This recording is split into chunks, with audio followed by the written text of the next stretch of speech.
Olá, está começando o Religare pela TV Horizonte, uma emissora da rede Catedral de Comunicação. Pela primeira vez, eu peço licença para entrar em sua casa aí em Sabará e Caeté, pela nossa TV educativa. O programa Religare é um programa vinculado ao programa de pós-graduação em Ciência da Religião da PUC Minas. Neste programa, você que está assistindo pela primeira vez aí em Sabará e Caeté, neste programa nós conversamos com historiadores, com sociólogos, psicólogos, ou seja, pessoas de distintas áreas do conhecimento que pesquisam religião, pesquisam fenômeno religioso, não importa qual fenômeno religioso. Aqui também nós ouvimos os agentes religiosos de distintas tradições. Então você aí em Sabará, você em Caeté, seja bem-vindo a essa grande família do Religare. E hoje, numa data muito especial, o Religare, com este programa, comemora o seu 3º ano no ar.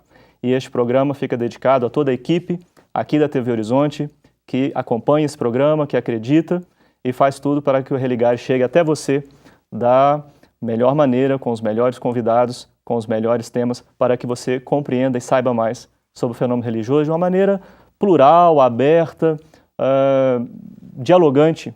É isso que a gente tenta fazer aqui. Então, o Religare, o 3º ano, todo mundo está de parabéns. Não é? Parabéns para todos vocês. Rodrigo, seja bem-vindo nesse Religare de aniversário. Não é? O Rodrigo Coppe Caldeira, ele é professor no ISTA e também professor na PUC Minas. Na PUC Minas ele leciona cultura religiosa, no ISTA ele leciona história do cristianismo. O professor Rodrigo é mestre, é formado em História, ele é mestre em Ciência da Religião e está fazendo seu doutorado em Ciência da Religião na Universidade Federal de Juiz de Fora. Seja bem-vindo, Rodrigo. Obrigado, Flávio. Eu gostaria de agradecer muito o convite e parabenizar também essa proposta tão rica e interessante que a TV Horizonte possibilita aí para os seus telespectadores. Que bom, obrigado. Bem, você vem desenvolvendo uma pesquisa na área da História. Você se formou em História e foi para a Ciência da Religião. Como é que se deu o interesse por pesquisar religião como historiador, né, que é a sua formação? Bem, Flávio, na própria graduação eu já fui me interessando pelo fenômeno religioso e principalmente pela história da Igreja Católica. Me aproximei de um grupo de pesquisa muito interessante na época que existia. Entrei numa iniciação científica, né, com a professora Lucília Neves, Mauro Passos, o padre Alberto Antoniazzi, né, entre outros, uma grande equipe, e fui aprendendo a criar esse olhar, né, da história para a igreja e tentando fazer sempre esse diálogo com a teologia também, né, com a filosofia que sempre perpassou a história da igreja. Percebi a partir do estudo que eles desenvolviam, que era sobre o catolicismo brasileiro, na década de 60 a 90, que existiam algumas lacunas em torno de alguns temas. Então, me aproximei do tema do conservadorismo católico, que eu vi que sempre a academia foi sempre marcada, né, por olhar para a esquerda católica, para o progressismo, para o liberalismo católico. Então, eu vi que o conservadorismo era algo que era novo, que era já muito antigo, né, dentro da história da igreja, só que no Brasil não tinha um olhar específico para isso. Então, foi por onde eu caminhei, né, e para onde eu estou indo hoje. Sim. E aí, então, terminada a graduação, no mestrado, você já começou a se dedicar a esse tema e algum autor em particular você investigou que é um leque amplo, né, do conservadorismo católico? Entrei no primeiro momento com o mestrado, entrei com um projeto sobre Plínio Corrêa de Oliveira, que foi o fundador da Associação para a Defesa da Tradição, Família e Propriedade. Né? Plínio Corrêa de Oliveira com Geraldo de Proença Sigor, arcebispo de Diamantina, né, final da década de 50 para 60, Dom Antônio de Castro Maier também, né, na Diocese de Campos, constituíram um movimento desde a década de 30, naquele momento ainda que era marcada pela romanização, pelo influxo ultramontano de Roma na igreja brasileira. Então fui pesquisar a influência desse pensamento ultramontano da igreja do século XIX, né, da igreja romana, na igreja brasileira. E aí esse espaço, então, onde esse campo religioso, né, que era formado principalmente por católicos, né, 90% para mais de católicos nesse período, da década de 30 a 60, a atuação deste movimento, né, de Plínio Corrêa de Oliveira, do pensamento de Plínio, dentro desse embate ideológico, né, que foi sendo constituído a partir da década de 30 com a inserção da obra de Jacques Maritain, né, Humanismo Integral, na década de 30.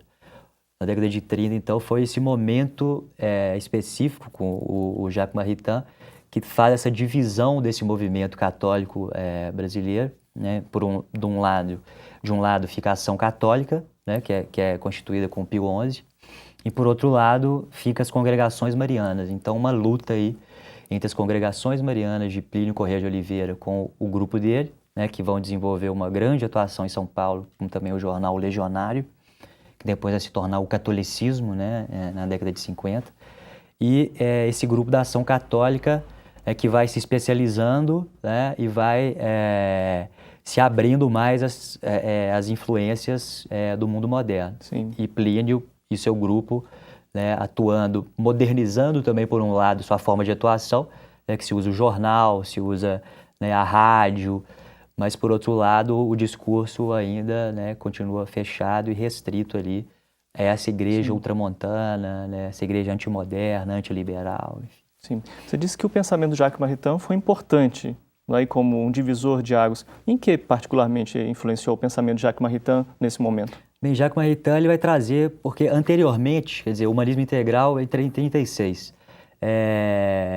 Em 1922, ele escreve um livro chamado O Antimoderno, e muito ligado a Charles Maurras, que era o movimento da Action Française, né, na França, que é ligado a um pensamento positivista, a um pensamento nacionalista e que também pedia um fundo católico de discurso, né, da ordem, enfim. Maritain, ele chega com o humanismo integral abrindo para as possibilidades da igreja, da nova cristandade. Se Plínio e o grupo dele ainda se ligavam, pensavam ainda sobre da cristandade, de voltar à cristandade, um pensamento reacionário, né, voltar ao antigo regime, antes né, anterior à Revolução Francesa. Essa obra de Maritain, ela dá essa divisão porque ela mostra essa possibilidade de uma nova cristandade, fundada em ideais democráticos, né, pensando a cidade cristã de uma outra forma. Sim. E quais são as teses em que se baseia o tradicionalismo católico? Bem, a gente pensando o tradicionalismo, né, o conservadorismo católico, ele parte dessa visão, uma visão totalmente negativa da modernidade, né? A modernidade como um discurso, como um projeto, ela é totalmente negada na sua base. E aí eles pegam os vários movimentos que constituem a modernidade, como a Reforma Protestante, a Revolução Francesa, né, o Iluminismo de uma forma geral, e o comunismo posteriormente, né, que vai ter um pensamento, vai ser muito forte nessa lida desses grupos com a modernidade, né, a questão do anticomunismo. Me perdi todo. Você estava dizendo desse tradicionalismo, né, que é o movimento que reage ao mundo moderno, né? Você fala desse momento moderno como a emergência do pensamento comunista, né? E aí você parece que ia dizer como é que se dá essa reação. Sim, esses movimentos eles são vistos sempre muito com um olhar de um projeto demoníaco. Sim, né? Foi satanizado, né? A modernidade foi satanizada. Sim, a modernidade foi satanizada e todos esses movimentos fazem parte desse projeto demoníaco que se deve evitar. E aí Maritain entra de novo porque fala de democracia. E a igreja sempre, depois da Revolução Francesa, sempre o monarquismo, né? Ser monarquista é ser católico, né? E ser católico é ser monarquista. Uma plena identificação aí, então, com o poder pré-republicano, não? Sim. Essa é a base política do movimento? É a base de sustentação política? A base de sustentação política parte desse ponto de que é preciso agir contra-revolucionariamente. Né? Sim. Quer dizer, o que existe é um processo de revolução de 5 séculos, que começa com Lutero, né? E o movimento do católico, de acordo com essa visão, é um movimento contra-revolucionário. Ou seja, tem que frear a revolução. Né? Sim. No caso, o movimento monárquico, ele contribuiu, ele participava, não é, de alguma maneira, membros da família imperial, ou dos políticos, né, então associados à causa monárquica, eles participaram efetivamente desse movimento? Sim, principalmente, a gente pegar Dom Bertrand de Orleans e Bragança, ele teve ele era muito próximo, né, o movimento monarquista era próximo da tradição família e propriedade. E o próprio Dom Bertrand de Orleans e Bragança teve um papel interessante na primeira sessão do Concílio Vaticano II, que a TFP foi para a primeira sessão do Concílio Vaticano II dar um suporte logístico para esses dois bispos principais, né, Antônio de Castro Maia e Dom Sigor, na atuação no concílio. Então, Dom Bertrand teve sempre muito próximo a Plínio Corrêa de Oliveira e a TFP, de uma forma geral. Sim. Nós vamos continuar conversando no segundo bloco sobre esse tema. O professor Rodrigo Coppi Caldeira, ele é especialista na pesquisa em História da Religião. Particularmente, ele investiga, como vocês acompanharam ao longo desse primeiro bloco, a história do movimento conservador católico no Brasil. Ele citou aqui o Dom Bertrand. Para você que é de Sabará, inclusive, faz pouco tempo, Dom Bertrand esteve em Sabará visitando, parece que as instalações de uma faculdade por lá. Religare volta daqui a pouco, até já.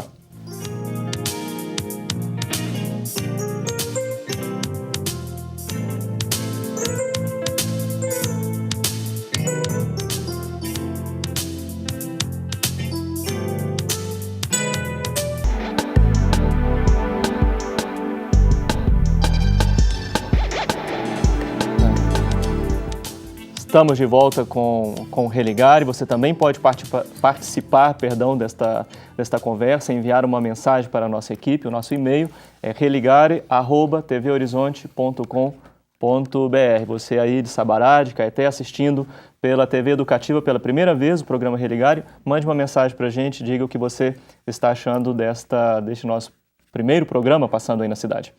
O nosso convidado de hoje é o professor Rodrigo Coppi Caldeira. Nossa conversa, ele que é especialista em História, nossa conversa é sobre o conservadorismo católico, essa é a especialidade da sua pesquisa. Você dizia aí do Vaticano II. O Vaticano II deve ter significado também um marco, né, para o pensamento conservador católico aqui no Brasil. Ou de resto no mundo, né, mas aqui no Brasil. Sim, o concílio foi um momento importante da igreja, né, de buscar uma nova pastoral, um novo olhar, né, frente ao mundo moderno e desde o primeiro momento do anúncio, né, que João XXIII fez em 59, logo depois de ter assumido o papado, ele vai ser um ponto muito importante eu chamo muito como o Concílio Vaticano II como um campo de lutas simbólicas normativas. É o momento, então, onde todo um fluxo de lutas que vai se iniciar no século XIX, com essa igreja ultramontana, quando se inicia aí o que a gente chama de catolicismo liberal e o catolicismo conservador, como um reflexo também da Revolução Francesa, né, da esquerda e da direita. O Vaticano II vai ser um momento, então, onde essas duas linhas vão se encontrar para debater o que fazer, como agir nesse mundo moderno. Nós podemos falar de algum grupo vitorioso nesse momento? Sim, o Vaticano II, o grupo vitorioso é o grupo que tenta, né, se abrir mais e criar um diálogo maior com a modernidade. Porque o forte, né, do Vaticano II é esse chamamento ao diálogo com o mundo contemporâneo, né? Sim. De então. Sim, o grande ponto aí do Vaticano II que eu vejo na história da Igreja do século XX é a questão da interpretação desse Vaticano II dentro dessa história, né? Muitos vão ver o Vaticano II como um momento de ruptura, né? Um evento que rompe com uma igreja que era marcada por essa intransigência do século XIX que vinha até a década de 60. Sim. Como é que o movimento conservador reagiu ao Vaticano II? Bem, inicialmente eles se moveram de todas as formas, né, para ir ao Vaticano II, porque os dois bispos principais que marcavam essa posição eram o Dom Sigor, né, de Diamantina, e o Castro Maia de Campos, que tentavam sempre botar pressão né? Colocar pressão frente aos trabalhos. Porque o grupo liberal também era um grupo de bastante movimento, né? Tinha uma logística muito forte, né? Com o IDOC, né? Os bispos holandeses, os alemães, franceses, né? Austríacos, se coligaram né? Numa forma de tentar alcançar vitórias ali dentro dos debates. Então, os antimodernos, né? Os conservadores, buscaram criar toda forma de empecilhos, né? Para que aquelas discussões não avançassem. A bancada conservadora era mais ou menos representada por alguns países em particular? Sim, o Brasil, quem fez a ponta dessa bancada foram os brasileiros. Sim. Dom Sigor foi o que constituiu, então, um grupo dentro do Vaticano II em 64, de 62 e 63 já tinham alguns contatos, mas eram esporádicos. Em 64 se constituiu um grupo chamado Cetus Internationalis Patrum, né, Grupo de Padres Internacionais. E esse grupo era constituído de Sigor, Maia, Marcel Lefebvre, que depois cismou com a Igreja Católica em 88, e Cássio Maia também, né, em Campos. Dom Pru, um abade de Solesme, na França. Ruffini, italiano. Os italianos eram a maior parte desse grupo, né? Ruffini, Siri, entre outros. Sim. E a reação aqui no Brasil depois foi de impedir a implantação desses avanços do Vaticano II? A recepção foi uma recepção... Castro Maier, em Campos, ele teve um papel quer dizer, ele foi radicalizando o seu discurso, junto com Lefebvre, né, porque foram vendo dentro do Vaticano II sempre manobras, né, e aí sempre, as cartas que se pega para estudar, você vê, quer dizer, sempre a maçonaria, são os comunistas, né, que o Concílio Vaticano II não condenou o comunismo, então aquilo foi uma certa vitória dessa maçonaria. Então, a recepção ela se tornou muito do conservadorismo católico, foi por dois lados. Sim. Por um lado, a radicalização de Castro Maier e Lefebvre. Lefebvre já é suspenso em 76, suspenso ad viris, depois de 88 é excomungado junto com o Castro Maier. Sim. E por outro lado, Dom Sigor Diamantina, que faz uma recepção do concílio, quer dizer, ele luta contra a linha liberal dentro do Vaticano II, mas depois que o Vaticano II acaba, ele recebe esse Vaticano II, mas sempre com com seus medos, com seus receios e sempre lentamente, né? Agora, como você disse, né, a história da igreja no Brasil parece bastante identificada com essa igreja, digamos, progressista.